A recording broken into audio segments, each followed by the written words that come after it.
University, and also one that potentially is spreading, around the city and around the country. So it's important that we come up today and just from the NYPD's direct voice that you hear some of the legal issues that we have to deal with while we prepare our operational responses to these type situations. So with me today is Commissioner Mike Gerber, our Deputy Commissioner for Legal Matters.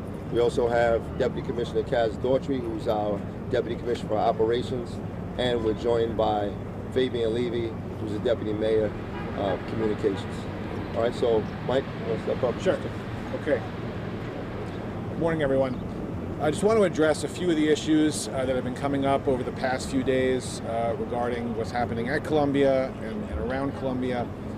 And I first just want to start with the sort of key point, which is Columbia University is private property. And so the nature of police action, what we can do, what we can't do, is very, very different on private property than it is on a public street. So if there's a crime in progress, if someone's in danger, as with any private property, we're going to go in. We're going to keep people safe. If someone, for example, is being attacked, we're going to go into Columbia University as we would to a private home to help protect that person. But absent exigency, absent some ongoing crime, we cannot just go on the Columbia campus as we see fit. It is up to the university to decide whether or not they want us on campus. As a general matter, Columbia University, and this goes back many years, does not want NYPD present on campus. That is their decision.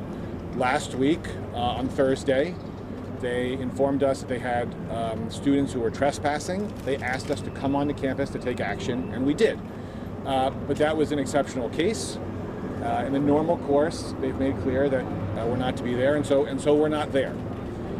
Now, around the university, in the streets around the university, that's public property, there we have a very large police presence, and our officers obviously are going to take action to prevent crime and to make arrests if there is a crime. So obviously, any kind of violence is not going to be tolerated. Any kind of property damage is not going to be tolerated. Any sort of criminality is not going to be tolerated. And that includes harassment or threats or menacing or stalking or anything like that that is not protected by the First Amendment. Now, of course, protecting First Amendment rights is absolutely crucial. It is central to what we do and to who we are. So we're always going to protect people's First Amendment rights. But to the extent you have criminal conduct that's not protected by the First Amendment, we're going to take action, and our officers are very clear about that. All right, so we'll take a few questions, but we'll work right from left to right. So don't yell out. I'll get to everybody. All right. So what is happening for students who are attending Passover Seder's tonight? What is happening in general, and have there been any threats against the campus in relation to the upcoming holiday? So in general, I'll let Commissioner Daughtry talk about just some of the presence that we have out here. But there's been no credible threats to any particular group or individual coming from this protest or any other. But in terms of resources and some of the things that we've been doing, I'll let Commissioner Daughtry talk about it.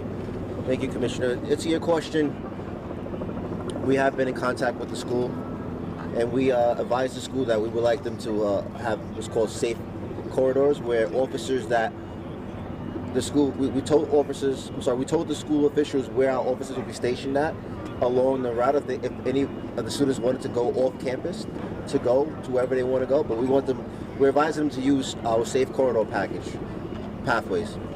Thank you. Hi. So today at the university, a professor was barred because they couldn't ensure his safety.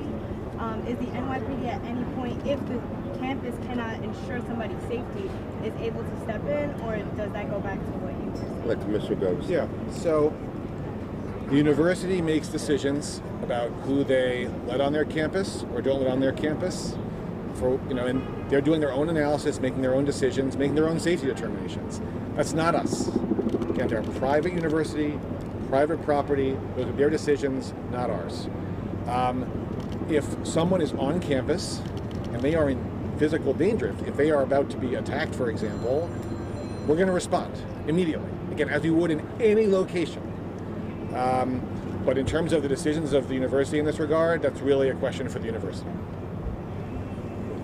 Just not including the request for assistance from last week, but recently has Columbia University reached out to the NYPD for any assistance in future enforcement action? Okay. So there have been a small number of instances in connection with some protests on campus where there was a request for police presence. I don't have an exact number for you.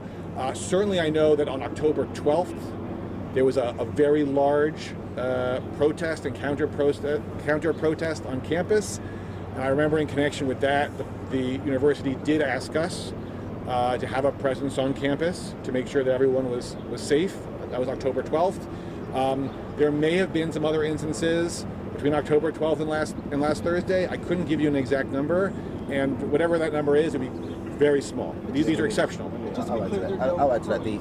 No, there's not. But to answer your question, the borough command up here, Ruel Stevenson, has been in close contact with the school administration here, and they asked for the only NYPD assistance that they have currently asked for is for us to patrol the outer perimeter of the school. Lisa Evers, Fox 5. What about the expected protests at some of the other college and university campuses throughout the city? What kind of plans do you have for them? Yeah, Lisa, I think exactly what Commissioner Gerber said earlier, it'll be the same. Obviously, if there's a protest anywhere, we have to respect people's First Amendment rights.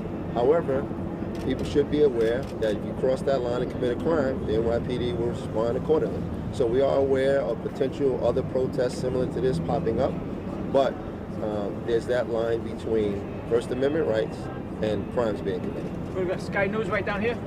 Thank you very much. I'm not sure which of you is best to answer this, but can you give us a sense of how challenging this moment is for you, both in terms of your ability to police, but also your judgment as you judge what is and what isn't a crime? I think several of us can jump in on this. First, I'll say the NYPD is the most adaptable police department in the country, if not the globe. All right, we do this on a regular basis while still keeping the other boroughs safe, tourists, people who live and work here safe, special events, protests. So this is not abnormal for us. All right, so this is not stretching our resources thin where we're concerned about that. Our biggest concern is just to make sure that people remain safe in this area, but it's not a concern of ours in terms of our ability to respond. But in terms of some of the legal challenges, I'll let Commissioner Gerber again just talk about it. Yeah, sure. So, and I really appreciate the question. This is very sensitive. It's incredibly important. We work incredibly hard to get it right. On the one hand, public safety is paramount, and not allowing criminal conduct to go on is, of course, central to what we do every day. We also are incredibly committed to making sure people can exercise their First Amendment rights. And determining when something goes from protected speech to unprotected speech can be very context specific, can require a lot of nuance, and you're right, we have to make calls on a daily basis. We're making judgment calls. We're doing it to the very best of our ability, and the stakes are high. There's no question about that. James Ford. Appreciate it. Just right now, there are tents set up again on campus. Is there, what preparations does the NYPD have for that? Possibly could be a repeat of last week. Yeah, Jane, I'll let Commissioner Gerber jump in. But the one thing I will remind you of is just, even on the first day that we were asked to come on campus, if you saw how the NYPD conducted themselves that day, it was remarkable. I think that it was done with very minimal contact, and most people who observed that actually complimented the NYPD. But just to add to, I'll let Mr. Gerber. So I want to be clear about one point. When it comes to the university's internal rules about tents, so rules about how and when students can gather, those are university rules, right? We are not the enforcers of those rules.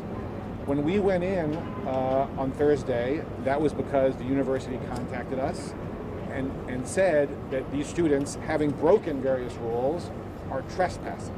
They are not permitted to be there, and we were asked to take action and did take action with a private property owner telling us that a trespass was happening.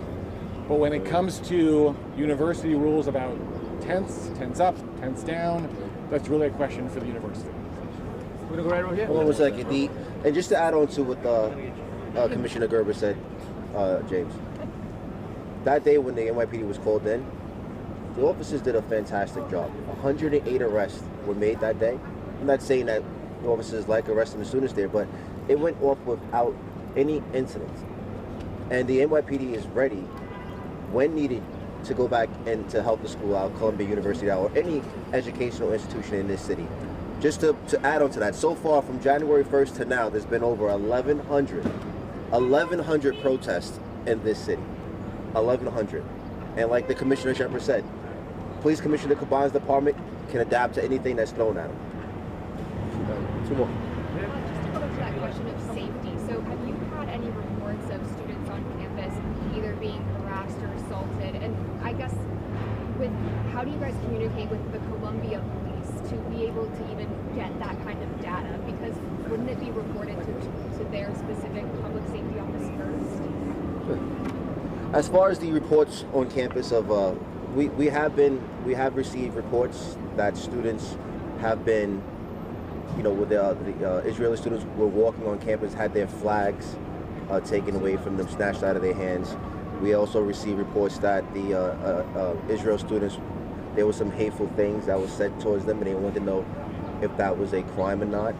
But there has been, we haven't received any reports of any physical harm against any student. However, if there's any student, Jewish or whoever, that's been assaulted or wants to make a police report or wants to talk to the police, we encourage them to call 911. All right, this will be our final question over here. Just a question for you guys. In terms of when you called in last time, they waited a little bit until things kind of got a little bit chaotic there on campus. There were already bathrooms set up, a lot of stuff was going on. Does that make it more difficult for the NYPD to then move in kind of at that final hour once the campus says come on in? No, I don't think any situation is too difficult for us. So it didn't make it more difficult for us. It's just we understand that Columbia is the landlord there, and we have to wait until they decide that they want our presence on their campus before we move in. So if you saw how it worked that day, it went pretty smooth. No injuries to any of the students or officers, and so that's what we want. And I don't think it made it more difficult for us that day at all. All right? Thank you, everyone. Thank you. Good to see you. Yeah.